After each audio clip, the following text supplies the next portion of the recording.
नमस्कार, अपन उत्तराखंड के इस बुलेटिन में आपका स्वागत है। आपके साथ मैं हूं समर्थ प्रेरणा। चलिए बुलेटिन की शुरुआत करेंगे। उत्तराखंड के मुख्यमंत्री पुष्कर सिंह धामी ने चंपावत और लोहाघाट विधानसभा क्षेत्रों के पार्टी कार्यकर्ताओं के साथ कार्यकर्ता संवाद एवं होली मिलन कार्यक्रम में हिस्सा लिया। कार्यक्रम में सीएम धामी ने कहा कि आज पूरी दुनिया देख रही है कि भारत किस तेजी से दुनिया के मानचित्र में अपना स्थान बना रहा है। आज दुनिया के अंदर कोई भी घटना होती है तो लोग भारत के रुख का इंतजार करते हैं। भारत के रुख से दुनिया का रुख आगे बढ़ता है।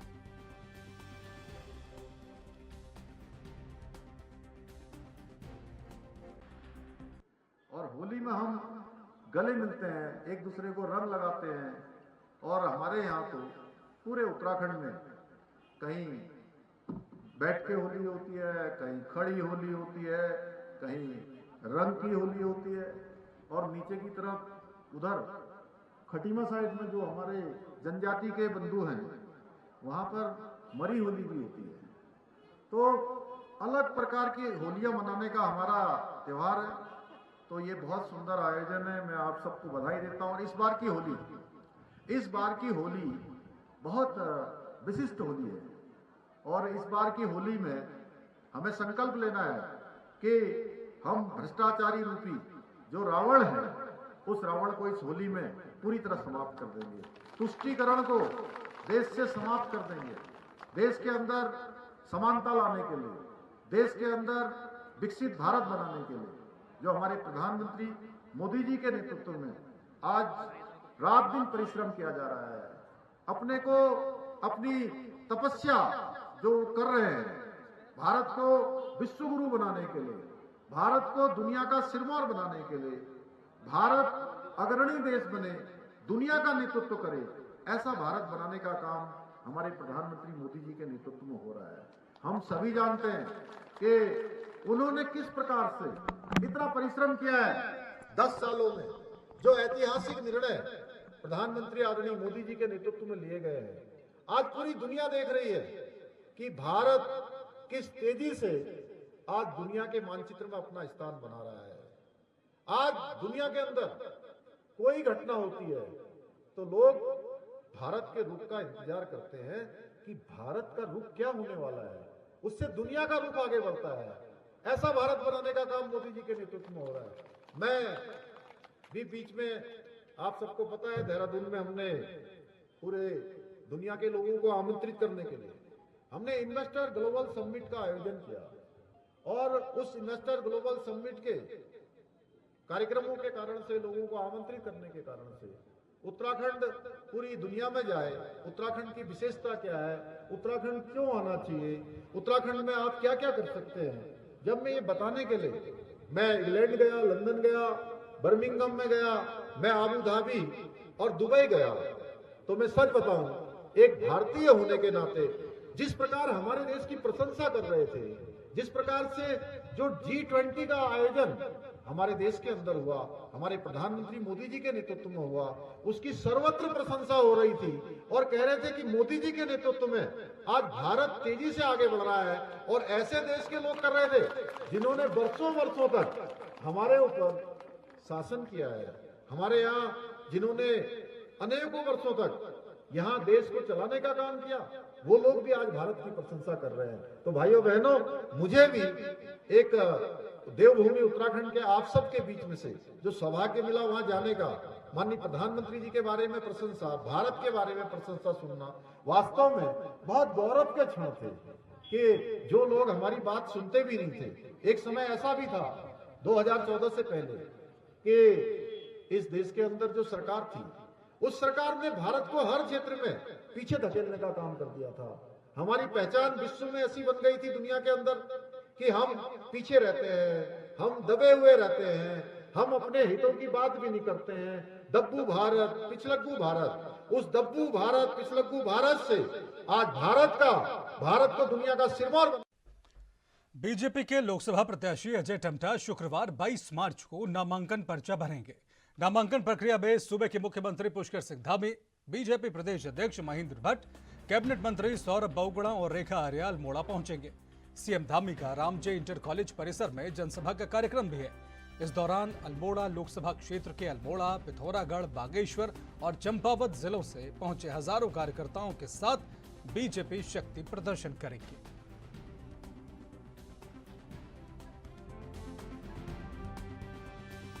हमारे कल माननीय अजय टमटा जी जो हमारे प्रत्याशी हैं, उनका नामांकन है।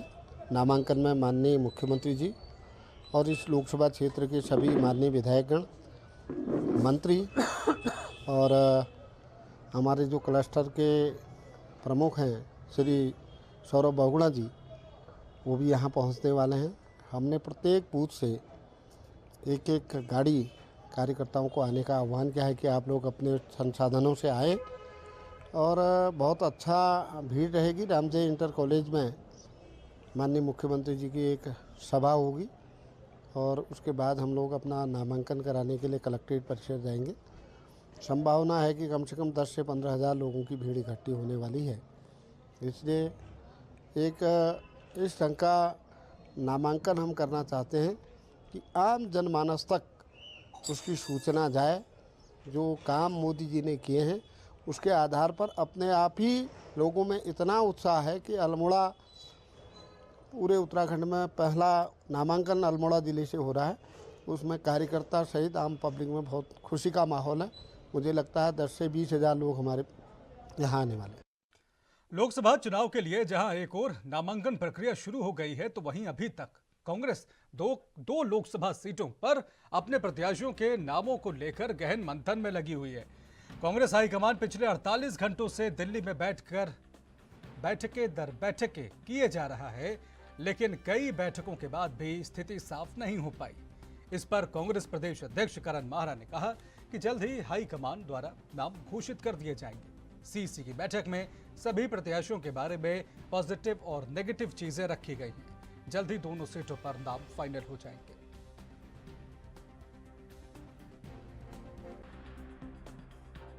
हाईकमान ही दे सकता है, क्योंकि मैं लगातार 2 दिन दिल्ली बैठकों में रहा हूँ और पॉजिटिव और नेगेटिव एस्पेक्ट्स जो हमारे सभी कैंडिडेट्स के हैं वो उनसे बात चर्चा हुई है। हाईकमान ने सब चीज़ अपने संज्ञान में लिया। ये हाईकमान को तय करना है, क्योंकि पार्टी के इस समय बहुत सारी चीज़ें रहती हैं। स्टार प्रचारकों की सूचियाँ जारी होनी है, इनकम टैक्स ने जिस तरीके से पार्टी को तंग किया है, स्टेट बैंक से जो चीज़ें सामने निकल गई उसके उलट काम हुआ है। जिस पार्टी को सबसे कम चंदा मिला उसके ऊपर कार्रवाई हो रही है, और जो जिस तरीके से इलेक्शन बॉन्ड्स खरीद के और फेक कंपनीज के नाम पे से बॉन्ड्स गए हैं, जिसका 1 करोड़ रुपए का मुनाफा है वो 100 करोड़ रुपए दान दे रहा है। तो ये सारी चीजें निकल के आने के बाद भी भारतीय राष्ट्रीय कांग्रेस के ऊपर कार्रवाई हुई है, जनता पार्टी के ऊपर, बीजेपी के ऊपर कोई कार्रवाई नहीं हुई है। और कांग्रेस के खाते से अपने आप बहुत बड़ी रकम जो है इनकम टैक्स ने अपने आप ले ली है। तो ये सारी चीजें हैं और इन सारे झंझावातों में समय लगता है, और इसलिए अभी कुछ कहना संभव नहीं। लोकसभा चुनाव को लेकर बीजेपी ने अपने 5 प्रत्याशियों की घोषणा कई दिन पहले ही कर ली है। वहीं कांग्रेस अभी नैनीताल और हरिद्वार लोकसभा सीटों पर प्रत्याशी तय नहीं कर पाई है। इस पर बीजेपी प्रदेश अध्यक्ष महेंद्र भट्ट ने चुटकी लेते हुए कहा कि हम भी चाहते हैं कि कांग्रेस जल्द ही उस व्यक्ति को सामने लाए जिसकी जमानत जब्त होने की स्थिति बन रही है। उधर कांग्रेस प्रदेश उपाध्यक्ष मथुरा दत्त जोशी ने बाकी उम्मीदवारों की जल्द घोषणा की उम्मीद जताई।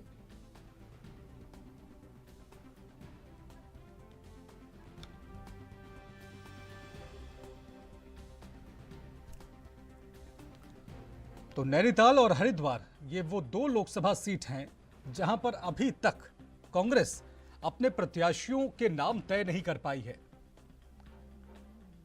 आला कमान से लेकर के राज्य यूनिट तक लगातार नामों पर मंथन कर रही है, लेकिन फिलहाल प्रत्याशियों की घोषणा अभी तक नहीं हुई है। इसको लेकर के बीजेपी की तरफ से तंज किया गया है। प्रदेश अध्यक्ष महेंद्र भट्ट ने चुटकी लेते हुए ये कहा कि कांग्रेस जल्द ही उस व्यक्ति को सामने लाए जिसकी जमानत जब्त होने की स्थिति बन रही है।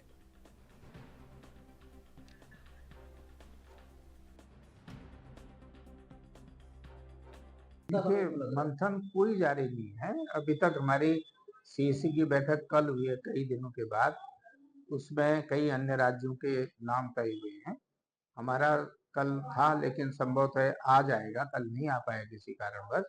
आज से इसी की बैठक में जो हमारे 2 बचे हुए लोकसभा के उम्मीदवार हैं, उनके नाम फाइनल होने की हमको उम्मीद है, और जैसे ही नाम फाइनल होंगे तो उसकी विधिवत घोषणा भी कर दी जाएगी। अब क्योंकि कांग्रेस का आंतरिक मामला है, हम भी चाहते हैं कि जल्दी उनका निर्णय हो जाए, उस व्यक्ति को सामने लाएं जिसकी जमानत जब्त होने वाली स्थिति बन रही है। तो मुझे लगता है कि आज कांग्रेस के भी जो बड़े नेता इसको समझते हैं कि आज के चुनाव लड़ने का क्या परिणाम आने वाला है। तो मैं नहीं लड़ूंगा, इस द्वंद्व में शायद कोई बलि का बकरा बनने आ जाए। लोकसभा चुनाव के लिए उत्तराखंड में 19 अप्रैल को वोटिंग होगी। बीजेपी तैयारियों को अंतिम रूप देने में जुटी हुई है। कैबिनेट मंत्री सौरभ बहुगुणा को पार्टी ने 2 लोकसभा सीटों की जिम्मेदारी दी है। उन्होंने बताया कि हमारे कार्यकर्ता चुनाव को लेकर पूरी तैयारी कर रहे हैं। बीजेपी सिर्फ चुनाव के समय काम नहीं करती, हम 5 सालों तक काम करते हैं, बूथों पर रहते हैं। उन्होंने बताया कि आने वाले दिनों में कई बड़े नेताओं की जनसभाएं उत्तराखंड में होंगी।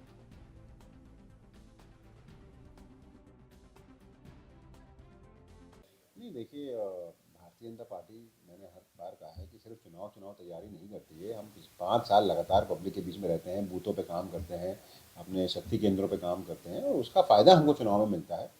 क्योंकि जब चुनाव आते हैं तो हमारी टीम वेल ऑयल मशीन की जैसे काम करती है। हम ऑलरेडी धरातल पे रहते हैं, लोगों के सुख दुख में साथ रहते हैं, और जो रणनीति इस बार भी हमारी बनी है वो सिर्फ और सिर्फ जो हमारी केंद्र ने 10 साल में उपलब्धियाँ हासिल करी हैं, जो प्रदेश ने पिछले 2 साल के लगभग कार्यकाल में जो अपनी उपलब्धियां हासिल करी हैं, उनको जनता तक कैसे पहुंचाना है, कैसे वोटरों को, जो कि 100% मन बना चुके हैं कि वो माननीय मोदी जी और भारतीय जनता पार्टी के पक्ष में वोट देंगे, उनको कैसे बूथ तक लाना है, कैसे अपने बूथ में कार्यकर्ताओं को चुनाव तक सक्रिय रखना है, ये हमारी कोशिश है। इस बार हम कोई नई स्ट्रैटेजी नहीं अपना रहे हैं, हम चुनाव के लिए 5 साल की तैयारी कर रहे हैं, और लगातार उसका फल जो है हमको जून में जब।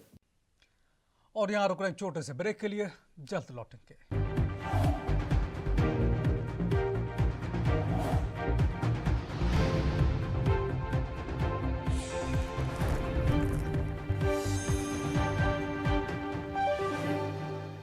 ब्रेक के बाद आपका स्वागत है। लोकसभा चुनाव से पहले बीजेपी का कुनबा बढ़ता जा रहा है। पार्टी के पूर्व विधायक महावीर सिंह रांगड़ ने एक बार फिर से बीजेपी का दामन थाम लिया है। महावीर सिंह रांगड़ ने 2022 में निर्दलीय प्रत्याशी के रूप में धनौल्टी से विधानसभा चुनाव लड़ा था, और आज अपने समर्थकों के साथ उन्होंने बीजेपी की सदस्यता ग्रहण कर ली। इस दौरान राज्यसभा सांसद नरेश बंसल ने कहा कि हमारे बहुत सारे कार्यकर्ता जो भूलवश अन्य दलों में चले गए थे, उनकी घर वापसी हो रही।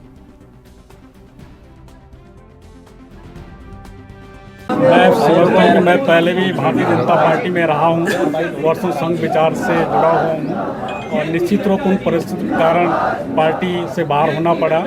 आज पूरा देश ही, पूरा विश्व भगवामय हो चुका है, और आदरणीय मोदी जी के नेतृत्व में, प्रदेश सरकार के नेतृत्व में जिस प्रकार का वातावरण, एक सुनामी देश के अंदर चल रही है, 400+ के नारा के साथ सब लोग काम करना चाह रहे हैं। बहुत बहुत धन्यवाद आप सब लोग, तमाम साथी यहाँ पे उपस्थित, धन्यवाद। आपके साथ कई लोग चले गए थे, क्या वो सारे लोग आज वापस पार्टी में हैं? मुझे ऐसा लगता है कि अभी क्योंकि सूचना कल दोपहर के बाद प्राप्त हुई कि आपको तत्कालिक कल सम्मिलित होना है, तो मैंने कुछ जितने साथियों से बात हो सकती थी वो सब लोग आए। जो साथी अभी पहाड़ों में हैं, ऊपर हैं, वो जब भी कार्यक्रम संगठन का या प्रत्याशी जी का धनौल्टी विधान से आसपास के क्षेत्र में होगा, उस दौरान सारे लोग सम्मिलित हो जाएंगे।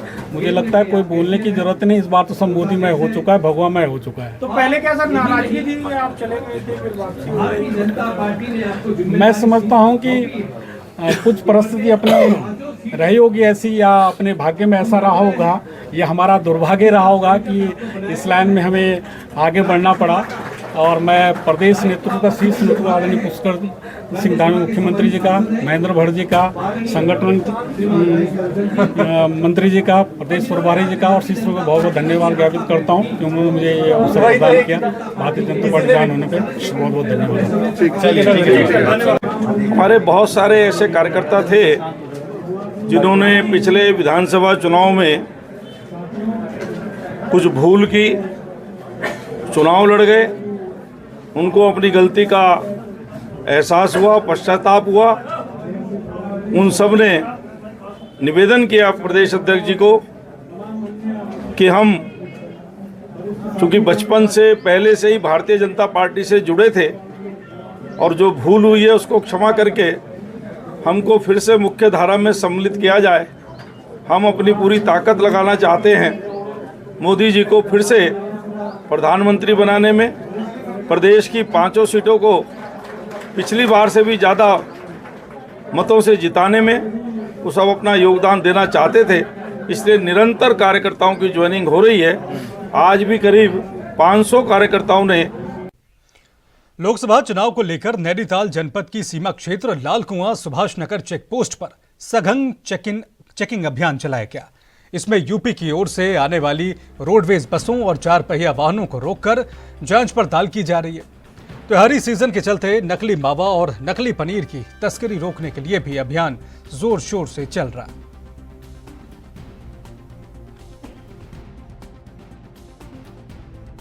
प्रभारी सुभाष नगर चेक पोस्ट से हूँ और यहाँ पर लोकसभा के चुनाव जो नज़दीक आ रहे हैं उसमें यातायात के जो ये वाहनों का चेकिंग की जा रही है। इसलिए जो लोकसभा में प्रतिबंधित जो सामान है ये या तो उनकी चेकिंग जो अधिकता ना हो और उसमें कोई अवैध तरीके से कोई सामान ना ले जाए, उसका अभियान हमारा चल रहा है जिसको हम उस पर चेकिंग कर रहे हैं। अभी तक हमने 50 से लेकर 70 गाड़ियों को हमने अब तक चेकिंग कर चुके हैं।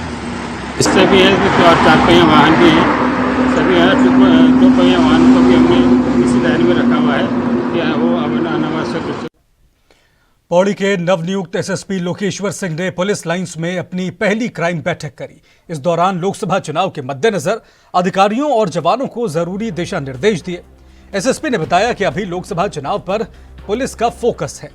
पुलिस की पहली प्राथमिकता चुनाव को शांतिपूर्वक और निष्पक्षता के साथ संपन्न कराने की रहेगी। इसके साथ ही जनपद में बढ़ते हुए अपराधों और नशे की प्रवृत्ति पर अंकुश लगाना भी उनकी प्राथमिकता में रहेगा।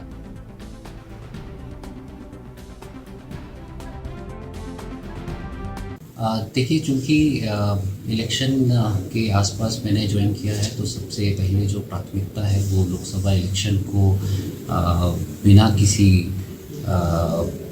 कॉन्स्पिरेसी के, बिना किसी लॉ एंड ऑर्डर के स्मूथली इलेक्शन करवाना एक प्रायोरिटी है। उसके उपरांत ज़िले में जो लॉ एंड ऑर्डर सिचुएशंस हैं और जो अपराध की गतिविधियां बढ़ रही हैं उनको भी हम लोग कंटेन करेंगे। साथ ही साथ चूँकि पहाड़ों में नशे की प्रवृत्ति बढ़ रही है तो नशे को कैसे हम लोग रिस्ट्रिक्ट कर सकते हैं, कैसे युवाओं को प्रेरित करते हुए उनको नशे से हम लोग उजागर कर सकते हैं, उसके ऊपर भी हमारा फोकस रहेगा। और तीसरा हमारा चूँकि साइबर और फाइनेंशियल फ्रॉड ये फ्यूचर क्राइम है और हम लोग ये ऑब्जर्व भी कर रहे हैं कि पिछले कुछ समय से इसकी बहुत शिकायतें हमारे पास प्राप्त हो रही हैं। इसलिए जो हमारी साइबर सेल की टीम्स होंगी, हमारी फाइनेंशियल फ्रॉड की जो टीम्स होंगी उनको स्ट्रेंथन किया जाएगा और उनको और हम लोग स्ट्रॉन्ग। उत्तराखंड में पहले चरण में चुनाव होने हैं, इसको लेकर तमाम पार्टियों ने तैयारियां शुरू कर दी हैं। इस बार बीजेपी कोई कसर नहीं छोड़ना चाहती। पार्टी ने पीएम मोदी समेत बड़े केंद्रीय नेताओं के उत्तराखंड दौरे को लेकर तैयारियां शुरू कर दी। बीजेपी प्रदेश अध्यक्ष महेंद्र भट्ट ने बताया कि हमने केंद्रीय नेतृत्व से आग्रह किया है कि चुनाव के दौरान स्टार प्रचारकों की सूची में प्रधानमंत्री, गृह मंत्री, रक्षा मंत्री, यूपी के सीएम योगी आदित्यनाथ और स्मृति ईरानी जैसे नाम शामिल रहे। कहां किस नेता की सभा होनी है उसको लेकर भी कार्यक्रम और स्थान तय कर दिए गए।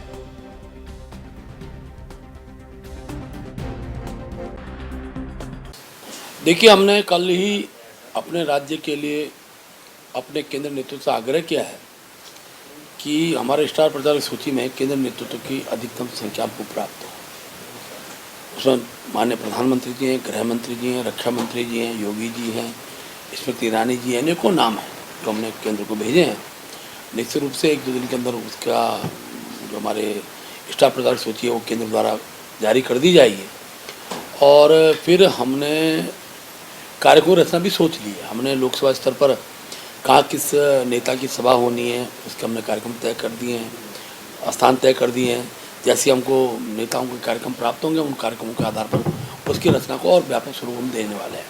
मुख्यमंत्री जी का प्रत्येक विधानसभा में कार्यक्रम हो जाए, मेरा भी अनेकों विधानसभा में जाना होगा। सब कार्यक्रम की हमने तैयार कर दी है और क्योंकि नामांकन के बाद प्रचार अभियान को गति मिलेगी और भारतीय जनता पार्टी ने उस गति में और सफलता प्राप्त करते हुए अपनी हर लोकसभा को 5 लाख मत जीतने का जो लक्ष्य रखा उसकी ओर हम आगे बढ़े।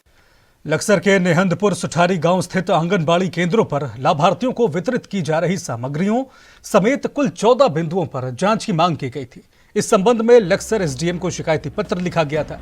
एसडीएम के आदेश पर सीडीपीओ सुधा त्रिपाठी ने अपनी टीम के साथ गांव पहुंचकर आंगनबाड़ी केंद्रों की जांच की। जांच के दौरान कई लोगों के बयान भी दर्ज कराए गए। जांच के बाद सीडीपीओ ने कहा कि ऐसा लगता है कि शिकायत निराधार है, क्योंकि लाभार्थियों ने अपने बयान में बताया है कि जब भी विभाग द्वारा कोई भी सामग्री उपलब्ध कराई जाती है तो आंगनबाड़ी कर्मचारी सही तरीके से समय समय पर उन्हें सामग्री बांटते हैं।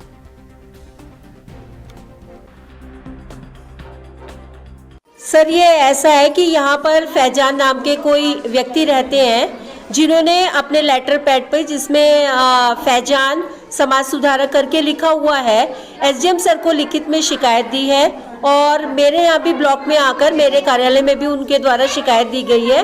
और उसी शिकायत को बिंदुवार हमने आज यहाँ पर सभी लाभार्थियों को बुलाकर, आंगनबाड़ी को बुलाकर, हेल्पर्स को बुला करके, हमारी सुपरवाइजर भी आई हुई है और मैं खुद भी आई हुई हूँ, तो हम लोगों ने आपस में बैठ के इस बिंदुवार चर्चा की है, जिससे ऐसा प्रतीत हो रहा है कि इनकी जो शिकायतें सारी निराधार है।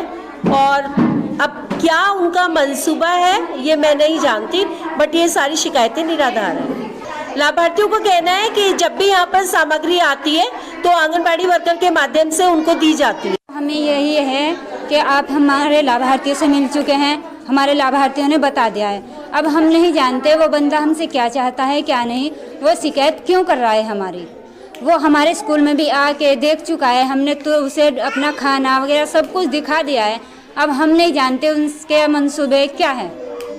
तो सब कुछ मिल रहा है, जो आंगनबाड़ी सारा जी सब कुछ वो हो रहा जी, जो और राशन भी टाइम पर मिल रहा है, सब कुछ मिल रहा जी। हमें कोई शिकायत नहीं है, जितना आगे सारा इतना ही हमें मिल रहा। हमें नहीं पता इस बात को क्या कह सको भाई, हम हमारे लिए तो सब कुछ हो रहा जी। देखो हमारे बच्चे आंगनबाड़ी में भी आवे हैं जी, सब कुछ सामान मिल रहा सब कुछ। उधम सिंह नगर के जिलाधिकारी उदयराज सिंह को रिटर्निंग ऑफिसर नियुक्त किया गया है। 20 मार्च से नामांकन प्रक्रिया प्रारंभ हो गई है। नामांकन की अंतिम तिथि 27 मार्च है। जिला निर्वाचन अधिकारी ने बताया कि नामांकन सुबह 11 बजे से 3 बजे तक होगा।